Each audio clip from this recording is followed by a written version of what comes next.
नमस्कार. आज आपण कोकम स्पेशल सोलकढी बघत आहोत.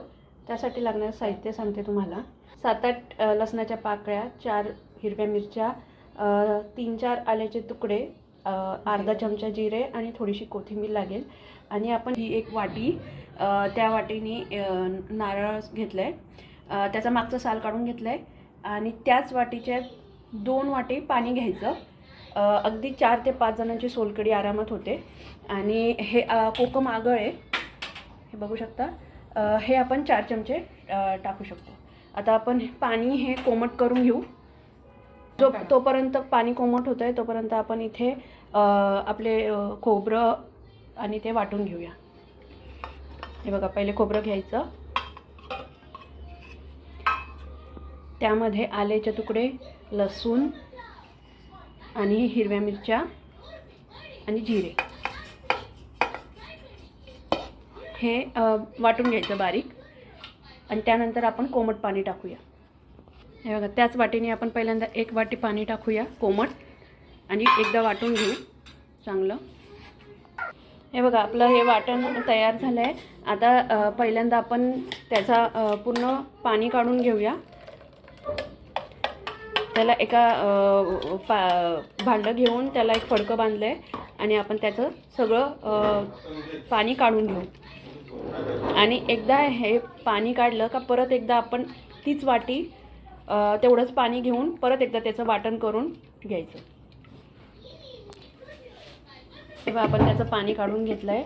आता परत एकदा आपण ते मिक्सरमध्ये टाकूया आणि परत एकदा त्याच वाटेने तेवढं पाणी घेऊन परत एकदा फिरू आणि परत त्याचं पाणी काढू.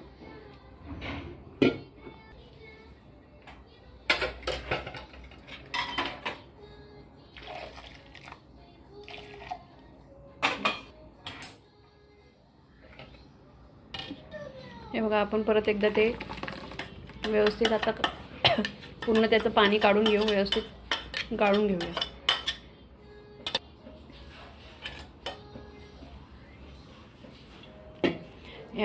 ह्या प्रमाणात आरामशीर 4 ते 5 जणांची वाटी म्हणून सोलकढी तयार होते. 1 वाटी खोबरं घ्यायचं आणि 2 वाट्या त्याच वाटीने 2 वाट्या कोमट पाणी घ्यायचं.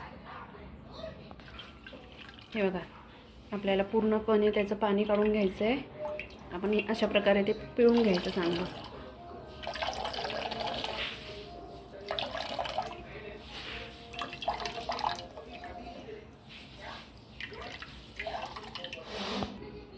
हे बघा, आता आपण त्याच्यात 4 चमचे आगळ टाकूया, कोकम आगळ. ह्यानी चांगलं आंबटपणा येतो. जर तुमच्याकडे कोकम आगळ नसेल ना, तर तुम्ही कोकम चांगलं भिजून त्याचं पाणी काढून ते सुद्धा टाकू शकतात. आता आपण चवेपुरतं थोडं मीठ टाकूया आणि त्याला चांगलं हलवून घेऊ. बघा किती मस्त कलर आला आहे त्याला. आता आपण त्याला वरून कोथिंबीर टाकूया. मस्त कोथिंबीरीने खूप छान चव लागते. आपली सोलकढी आता तयार झाली आहे.